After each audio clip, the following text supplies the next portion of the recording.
ai nei fo tausanga ia mai se nei masina lona 𝚘𝚙𝚎𝚑𝚝 o tatou savlia ia o nei fo tausanga lua fe lua 𝚘𝚙𝚎𝚑𝚝 watu fa malo ia ile au ngā lulue ile ngata i le fatu ai ngatausi ia mai se fo ile au ngā lulue ia ile tala le lei po o le ngā luenga le tua ia o lo tau pūnu no ma ngā lulue ai vi ia le tua i lo tau soifua au auna ia au wase manuia o Samoa mo atai au. Ile mwhai on whaangaloina ia wōmpa anga tātou o nanga Global Kingdom TV ia o lo mwhai fwoi ona efso sonina le tātou ngā luenga ia o le whaasoina o le upo le tua i so se mauta so se lawa ia e pei ona tua lalo toa i tele o taimi ia e masi fwoi o tai au itasi na ia mwhai ona share tātou polkalame e le o le au nanga ia o le upo le tua ia tō whatu moana ina ai FINAGALO o le aupa ia ma leo whatu atua e le ngata ina ia whaamalo sia ilo tātou sāwalinga ai maise ia whaola ina se anganga mo le FINAGALO le li whatalo whatu i tātou ainga i lungo peonga ngalo le ea lungo le tātou Facebook Live ia maise fo i o le YouTube channel ma tātou website. Yeah, welcome aboard this morning. The ia le tua le nei tai au i lo na alofa mo lo whaamaoni. Ia o toi whapopo fo i le isi aso fau o le tātou tamuenga, ma tātou tauwhitolinga. Ia wai ma mao le ala. Whatalo whatu le whatua ia te pōra tu tanga le vau ma sunga le whawhengainga ia whamnu.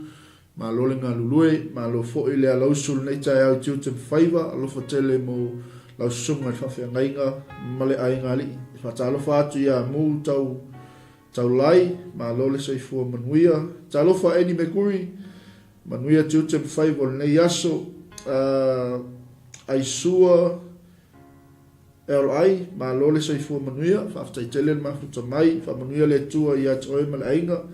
Ia, whatalofa atu fo i le sunga le taina ia le atinu, ma lo whongfulu, ma lo le saifua manuia, ma lo fo i le alausul nei tai au manuia ia fuafuanga uma pol kalame o le nei aso e pei ona iai tātou toi whilai fu istaimi o iluma ia i le alofa ma le anga lei o le tua whata alofa atu le uso au auna ia tai tutanga le vau ma alofa o tau pati mai le nei tau sanga ma alo le finau ia i tūlanga wha le au onga ia walawa le whau pengaina ia mo le whiau ma le ngā ruenga le tua ma alo le finau ma lo le tau mawhai i ia le tua i mea malawa ma se fwea le uso au auna ia meis ma lo le tau sinio le tau sanga ia le tua i mea le leiwa ia whaia mo tātou whatalo whatu ia mita tui wasa ma lo se fua manuia ia te oi fo le nei au whamanuia tele le tua ia te oi malainga sunga i fumai ia 𝚘𝚑𝚎𝚑𝚝 ia good morning uso nato manuia oi ma le ainga e mai se fwel nai tua ngā luenga le tua ma le tātou au nanga a le ana network ia vi ia le tua ma lo le ngā lui ma lo le fola ma lo le tāpena ma lo le saili ia i le FINAGALO lo tātou o tua ia e natu ia o le a tātou whai me whaasolo le nei tai au ia ono le tātou taimi e mai se po kalame whatulanga ina ia le tātou tautua ma le au nanga Global Kingdom TV ia le nei fo yasu. Nau a sila mai lunga screen ia o loo ia le tātou manatu au tū e mai se fo i o tusi e pei o na so soani mai le li nei yasu mo i tātou whai mai TUMAU i le FINAGALO le tua. TUMAU i le FINAGALO o le tua. Ia en whai anga e tango e whaperetania pe o le asau wha liunga ia whai fwoi o na wha pe atu po kalame nei tai au stay in God's will stay in God's will ia po o le TUMAU i le FINAGALO le tua ua filifili nei au tu nei tai au ina ia toe wha amalosia i tātou ma ia toe whangu pēa lo tātou wola au auna i le lii ma lo tātou ngā lulue i le FINAGALO le tua ina ia mawhai o na awane i se ese i tātou ma le FINAGALO le lii na ia awane i o tātou whaavai vai Ioane I alu tātou tamuenga tau masalusalo I tātou pa. Ioane I alu le tamuenga loto vai seisi. Ia fe maile mnatu au tū mo tātou nei tai au. TUMAU I le finagalo o le atua. Stay in God's will. Ia o le alau tātou iai le nei tai au I le tātou tuswai tauna mo mo Ioane le mtau po e lua. Ia na o tolu lava nei fwai upu. Ia o le tātou nofo nei tai au. Ma sei o tātou wawa ai po le ase finagalo o le atua mo tātou. O le afo I le tala noa mai o le atua ia te I tātou. Ia ma se fo I la mtanga o le neva yaso. Ke ua misi ia te oe nisi o pulkalame neva yaso. Ia leo tātou mafuta le nei tai au. Ia se I o tātou wawa ai le upu o le atua. Po le aso na whetalai mai mo tātou le nei tai au. E le mwhai o tātou o le tusi atoa le nei tai au. Ai ua o filfilia ni whai upu stolu. Te tonu fo na ua malama. Ia I le nei fo I tusinga le apostolo Ioane. Ina ia ola mama le au whatuatua ma le au pa ia. Le tino ke riso. Ina ia awane I ola I tātou I lalo mta upo le sala. A sila I le mta upo lea mai le whai upo muanga I le ono. Ia o I o au mai a te I tātou le tau mawhai o le apostolo ina ia vavai ese le au whatuatua po le au pa ia mai le mta upu leo le angasala. Ina ia maua se mafutanga, ia mase soifuanga. E ola I le tangata kemisiano ma le tangata whatuatua I le finagalo pa ia o le atua. Wa le upu moni sa moa, e le aisa tātou a mea tonu, e le aiso tātou ato atoa. E le mawhai o tātou whai ale finagalo o le atua. Ia o tātou wola pen tā upo le sala. Ia o le whaamnatu ma le toi whango le upo le atua mo tātou ni tai au. Ina ia mawhai o na fellowshipi tātou. Se I o tātou pale alunga, ma soala upuli. Ma se I mai lunga le nei tā upo le sala. Le anga o le mea lea ua alo ai fufunga o le atua mai le tangata. Ia o le mta upo le sala. Ia sila la fai upo mua I le ono. Ia o le atatou le o, ia I ono le tatou taimi. Ia moso taimi ona fai tau le iai. Ia o ina, o le faa moe ma le sini au tu o le tusinga le apostolo Ioane. Ina ia makua I sei mai lunga lea. Ia makua I malama le au pa ia ma le au fatuatua. I le nei mta upo le sala, e matua I tulou, ino I ai le atua. E matua I liu I ai fufonga o le atua, ma matua I fuli tua I ai le atua. Ia I le tangata I ola I le mta upo le sala, e le foula. Ma a maka mea I teime le au apostolo, ma le au perfeta. Ia e ola wale teime o le misiona o le tātou alii o Jesu Kiriso. Ia maliu mai ai Jesu I langa misiona. Ia ola lava tangata I mta upo le sala. E amu ia oi. Amu ia I tātou uma. Ia o whaasafua mai pele alofa sisili ese o le atua. E na te whaamanatu. E na te whaailoa. E na te whaasino matai tātou. I le ala e tataun tātou savavali ai, a o tātou ngā lulue ai I lona finagalo pa ia e peo na i el tātou mnato o TUMAU I le finagalo le atua. Au whatuatua ma le au kemisiano, stay in God's will. TUMAU I le finagalo le atua. O le, ai silsila le ia I le whai upu e fituanga I le whai upu e 𝚟𝚑𝚎𝚘. Ia o ngā fui e whata oto mai ai e le apostolo se ala fua po o se baton. Mai le mea ka kaunga whai, mai le mea le kaunga whai. Ia whai ko wā kos whai upu sikasi. Ia ngako mei ei lea. Whai mai whai mua. Si au whana ue, o te tusi atu nei mea ia te o tou, ina ne ia ngā sala o tou. E a whai fo ia ngā sala se tasi, o ia te I tātou le whautua I lunga tama o Jesu Kiriso lea, o le ami o tonu. Te waile pe ona soso ni atu po kala men ni tai au. E kau ke fia le lei. E le iso tatou le lei. Kau ke fia ami o kung. E le iso tatou ami o tonu. Tau te fiu tatou te fia ato o toa I luma o le li. E le aisa tatou ato o toa. Ia o le whamanato le upo le atua mo I tatou ni tai au. Whai mai. O te tusi atu nei mea te o tou la ufana ue. Ina ne ianga sala o tou. O lea la e la patai e le apostolo. Pe toi fafangu me le apostolo ta upo le anga sala I le upa ia ma le whatu tua. Langa o lea nga I luma le wholaunga. O lea nga I luma le saa. Ma le savalinga o le upa ia ma le whatu tua. Ia, pe ia on tatou whasoa te lo taimi. Ia ele mwhaiong kako whaia se anga sala ma le mautino. Alleluia. Ia ai na ona a watu whapena I tatou ainga nita e au. Ia ona u te whia o lawa I whai upu ia e tolu e taula ia li tatou whasoa nita e au. Ia tatou whama vai e whaile nei aso.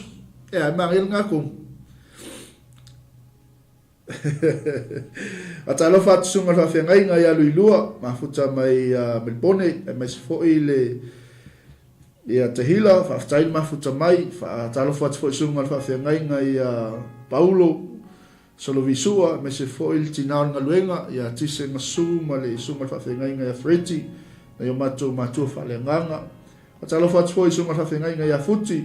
Oi, brother Elia Samsoni, mafuta me Australia, malo se fua manuia, whasenga tu, malo lava nita yao, malo le lala mai. Ia, sila la ia whai upule sfulu lima nga sfulu walu leo tato iai.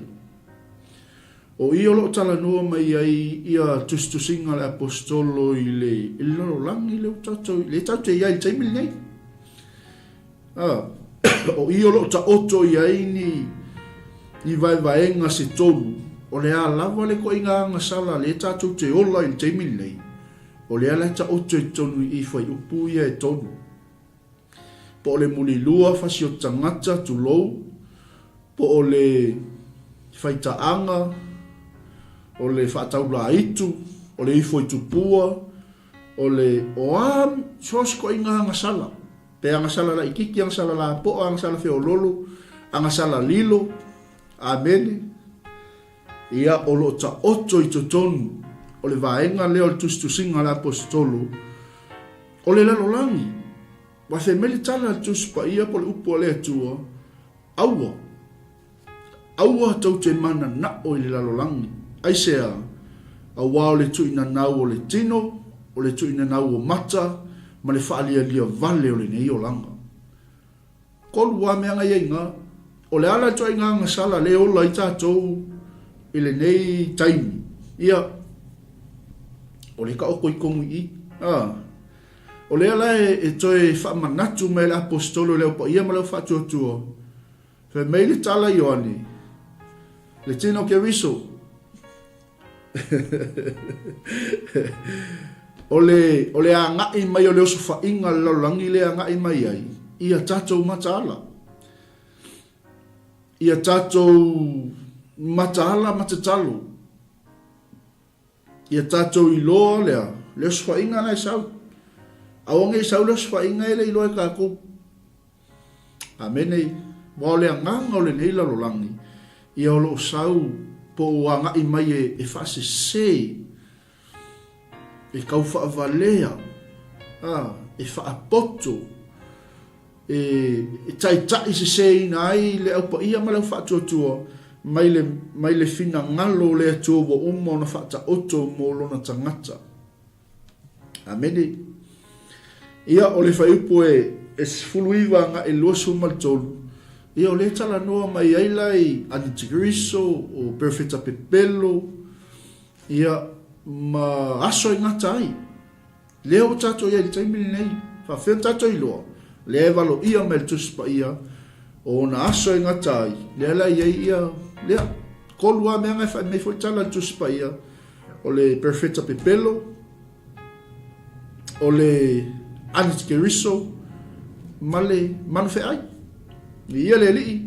Ia mal fai pulo e lus fulu male fanga ile lus male iwa. Le ala ua tau fa email apostolo il tustusinga.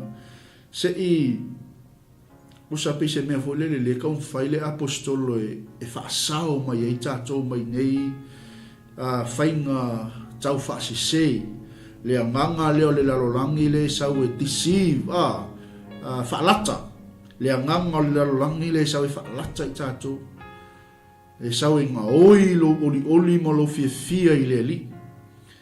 Le sau e nga oi e se le mea ua uma na ta pena e le atua mo oi. Sau e nga oi lo fa moi moi. Le vai le ia il makau kia fo I o kuskusinga ni tangata Ioane. Amu ia oi. Amu ia I tatou. Lea I tau te o lea wanoa le upo le atua tatou te fai tau. Tatou te whaalongo ma malamai. Ilo na finagalo mo tatou ni tae. Mele ana ua whaavaina I fo ima tau whai e create se autu mo tatou. Ia whaingo fia mo tatou. Nala wa sila mai lunga tatou screen le tae. Mai TUMAU I le finagalo le atua. Stay in God's will. Le sei si me whai ona whaasauina oi. Le sei si me e malu ai oi malu ainga. E malu I tatou mo tatou ainga. Ino o tatou TUMAU I le finagalo le atua. Ino o tatou oli le finagalo pa ia o le atua. Ea e te ngalue mo tatou ngalulue ai. I le whiau mani ngalue ngale li. Le sei si mea tatou te malu ai. Tatou te malu I le paolo ona au. Tatou te malu I lana puipuinga. Tatou te malu ia I lana taitainga mo tatou. Amene. Ele lusi la tatou. Aia ke usianu. Ele lusi la lo outou ngā lulue mapulu no wai fe au man ngā luenga le atua. E moni. E iai tofotofonga. E moni. E o mai le puapua ngā ia te I tātou. E o mai le whainga tā. E o mai whawhita auli. Aua umao na fola mai o lo tātou ali o Yesu ke wiso. E nate le tuuina I tātou. E nate le lafua ia te I tātou. O umao na iapolo misi. E kako ke ui ko kongo whainga tā mati ngā mo puapua ngā. A o lo o tātou sava vali pea mo tātou fo lau whaatasi ma le atua. TUMAU I finagalo le atua. Ia e pei o se whaavaa leo le tātou whaasoa ni tae au mo tau mwhai e talatala atu. Ina ia mwhai ona ofi lo finagalo ma lo loto le tae au nei. Ia manatu whai wa tā pena pukalame mo tātou. TUMAU I finagalo le atua. Ia Whai lea sau tala mānai al toi ina, mā lōle ngā lue tamā, mā lōle ngā lue tina, tā lo whai si au whānau, mā lōle ngā lulue il finagalo le li. Whia lava, o lo tau ngā pāti ai, ma o tau ololo I ai ono il finagalo le li. Whia maile manatu au tū mo tātou ni tae au, TUMAU I le finagalo le atua. Stay in God's will. Le la tatou wa ngai loi nei whai upu e tolu. Ia o lo o taula ia il tatou wha soa ni tae au. Ia o tatou wha maa vai fo lea. Ia ngai mai au na le atua. Ia o wale wha ngasolo ino le tatou por kalami. Mai la whai upu le suma lima ngai suma le valu. Au a tau te mana o le lalolangi. Po mea o iai le lalolangi. Pe a whai e mana o se tasi le lalolangi. E le o ia te ia le alofa I le tamā. E wa aile ile maa ngai o tustusinga le apostolo ma le upo le atua mo I tātou ni tae au. Mai ale le fionga pa ia le atua. Aua tau te mana na o le lalolangi. Praise the Lord. Aua tau te mana na o le lalolangi. Lua po o mea o iai I le lalolangi. Ia, tu loa, e kango e wha wasenga po a mea iai ngei lalolangi. Haleluia. Mai la ia.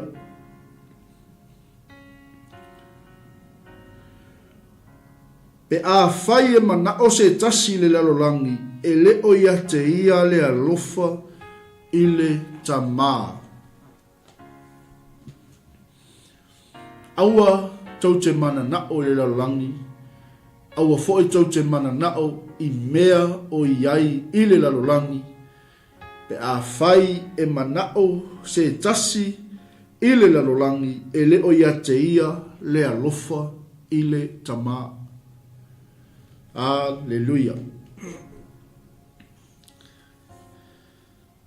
Ia e whingofia le upo le tua mo i tātou ni tai au. O whamanuianga le tua wa ia tā pena mo i tātou o tātou o tau soifua maola i le neila rolangi o tātou iai. E tātou o na receive e tātou whamanuianga. E tātou no tātou wola i manuia o le tua le rolangi nei. Ia e ese la se enko po se i tū lea e tusi me le apostolo. Ia i le lalolangi ma meolo ia i le lalolangi. Ina ia mawhai ona awane i ngā ui ai le lalolangi. Le loto ma le wha moe moe o le tangata ke usiano po le whanau le atua. Mai le atua po le alofa i le tamā. Pe ia la le amtanga tusinga le apostolo. Ma ina ne ia ngasala o tau, pe a whaifo ia ngasala se tas, o ia te i tātou le whautua i lumo le tama o Jesu ke riso lea, o le ami o tonu. E a whaingofia, o le kaimi ai whaapuna whanau ai lo loto ma e manao i oa le neila rolangi, ma wa e le malie i whaamanu yanga wa au mai e le atua i yoa au, po mo oe malo ainga ia o se la ka ko mai le fai pule suma lima o le aise alofa il tama awol mana o teli be content with what you have le ale me wa mo yo lima fa tai le tua o le ale me wa mo le aso fa tai le tua po le yai fa tai le tua po le lei, po le lei, whaftai le atua. Amene. Pe whasikalo, pe whasifai, whaftai le atua. Pe KFC, whaftai le atua. Aua le ilo se mea le whaftai le atua aia. Aleluia. Ia, familia fai pasuma le onu. Awa o mea umalava i le lalolangi. O le tuina nau o le tino, ma le tuina nau o mata, ma le whaalia lia o le nei o langa, e le mai le tamaia, e mai i le lalolangi. Mea la lea le apua i mai e le apostolo, aua. Aua tau te manana o le lalolangi, aisea, awa o le tuina nau, o le tino, ma le tuina nau o mata, ma le whaalia lia o le nei o langa. Mele le whaasoa to e nei tai au. O le alawa le toinga anga sala o tatou soif, o lo tau soifuam tatou wola i le nei soifuanga lo tatou iai. Everything falls in this free category. Po vaenga i e tolu le wau mai e Ioane i. O le tuina nau o le tino, o le tuina nau o mata, ma le whaalia lia o le nei o langa. Doesn't matter, po le alko i ngā ngasala, e pa ui ko kongo vaenga i e tolu. Ia lewa au mai e Ioane mo i tātou, ia. O le mea lana le e apoapoa i mai ei ma ai oi mai e le apostolo. Aua tātou te mana na o le lalolangi, Awa o mea umalawa oi le lalolangi. Ia nala o le tuina nau o le tino, ma le tuina nau o mata, ma le whaalia lia o le nei o langa. E le mai le tamā ia. Ai mai i le lalolangi. Whamele whai pa suma fitu. Le la O le ama vai atu fo i le lalolangi a toa molona tuina nau. a o le fai le finagalo le atua e 𝚗𝚑𝚡 lea e whaavavau. O le ale mea le kokongo le lalolangi le pa ua i vaenga i e tolu le apua i mele apostolo. O le tuina nau. O le tuina nau o le tino. O le tuina nau o mata. Ma le whaalia lia vale o le nei o langa. Le ale fe mele tala le apostolo. O le ama vai atu fo i le lalolangi a toa malona tuina nau. Mea i e tolu. A o le fai le finagalo o le atua e 𝚗𝚑𝚡 lea e whaavavau. Ia ke fisili a o ia o le nita e au. Po a mai o le nita e au. Po e ngalue le finagalo o le atua. Po e 𝚗𝚑𝚡 le finagalo o le atua. Ia po e oli pea i le tuina nau o le lalolangi e fe mai le whamalosi mo tātou ni tātou whai upule suma le ono tātou iai ma le sifulu ma le fitu a o le whai le finagalo le atua e 𝚗𝚑𝚡 lea e whaavavau. Stay in God's will. 𝚗𝚑𝚡 i le finagalo le atua ia ma le whai upumuli tamaitie o na aso nei e ngatai whapeo no tau whaalonga i fōi o loo saule 𝚟𝚒𝚍𝚎𝚘 o loo iai nei fōi 𝚟𝚒𝚍𝚎 e tō tele o le mele o tātou i loa ai o na aso nei e ngatai. Aleluia. Amen. Ia, peon tātou whaasoa ni tai au e tolu lava mea o loo tala noa mai le fionga pa ia le atua tātou te whaamaoni ai, mo tātou i loa ai, o leo tātou iei aso whaingata, o leo tātou iei aso amuri, o leo tātou iei aso e ngata ai e peon whaimele upo le tua, o leo tātou iei i aso muli. O lea, tātou te i loa no o tele le 𝚟𝚑𝚍𝚎, o tele le perfeta pepelo, lea wa iai ma le whailongo al manwhi ai. Aleluia. Aleluia. Amene. Ele o le tai aole nei e te whaftai e le tuono lan whamanatu mo tātou. Ele o le tai aole nei e te whaftai e toilo loto i le li. Ono lana upu. Whitalai mo tātou ni tai au. 𝚗𝚑𝚡 i le finagalo le atua. Stay in God's will. Aisea. Tātou te malu ai. E loa ai. O lo tātou. O lo ia tei tātou le alofa i tamā. E loa ai. E le ola i tātou. E le tuina nau o le lalolangi. Ia e malie. I mea o whamanuia mai le atua i au lima. Ia e malie. I mea wa tāpena e le atua mo e malo ai. Aua ni ngā o ia e le lalolangi le nei lo whamoimoi le li. Aua ni ngā o ia e le lalolangi le nei lo le mea wa uma na tāpena e le atua mo e. Pēno tātou tali tonu i le upua le atua. E le eise tangata e whanau mai i le manawa o lona tina e le i tāpena ina e le atua sona whamoimoi. E leise tangata e le heiso na o ngā tangata uma i le finagalo le atua. Al me sili ona tā ua i le tangata. Ia ona i loa lona wala awina, ma lona wha moe i le finagalo le li. Vi ia le atua. O le me sili ona tā ua, e te soifua ma e ola i le lalolangi nei. Ma o tātou iai to tonu o le lalolangi nei.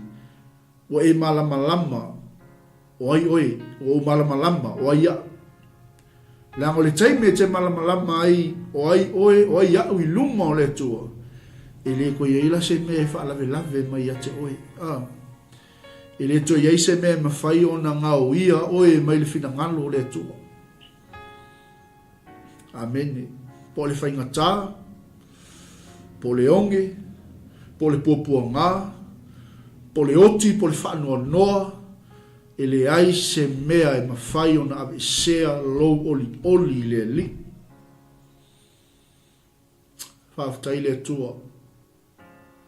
Whawhtai la upu. Whawhtai au a fionga pa ia le li. Fisoso ani ina lo matou vai. Whaamalosia lo matou tamo enga. Ma le matou folaunga o le whaatotua. Whawhtai tele tamale nei tae au. Whea lava le atua, so se maota ma so se lawa. Tono o ta avale, i so se nofoanga le li ia, i so se telefoni. O lo whaalongolongo ma whaafufonga mai ai. Lau e kale sia. O lau whanau. I lo whetalai mai le nei tae au. Se i mana watu le atua au whaamanuianga i a te ilatou. Toto ina se loto fou i o latou finagalo le li. Mai se i matou uma. Ina i o matou TUMAU i lo finagalo. Ina i o matou oli le li. I mea o matou maua. Ina i aua nei taitai se ina i matou i tuina nau o le nei lalolangi. Whawhtai tele tamā, i lau whaunga, i lo mamalu, i lo pa ia ma lo sili ese. Ua e whaonga ina ai mātou o lau whanau. Whamanuia lau au whainga luenga tofi. Whamanuia le tino ke riso. Whamanuia i au na ngā lulue. I lea whata ma lea whata. Whawhtai tele tamā. Whawhtai tamā matina mātutua. Latou whaiva, tapuai. Talo le leoa. A wase manuia o Samoa. Whawhtai le li ia nei tai au. Whawhtai anga pa ia i lo whesoasoani ino i mātou. Tapena ina i mātou nei vai aso tamā. A mātou iai fo i le. Au nanga whaawau ia te oe. Le ngata nei au nanga. So o se tino. So o se vaenga. O lau e kale sia. O lo mātou ngālulu e ai. Fua i le malosi. Le poto ma le ata mai ia te oe le lii. E wha foi ai le mātou au nanga ia te oe. Whamanuia le tino ke riso.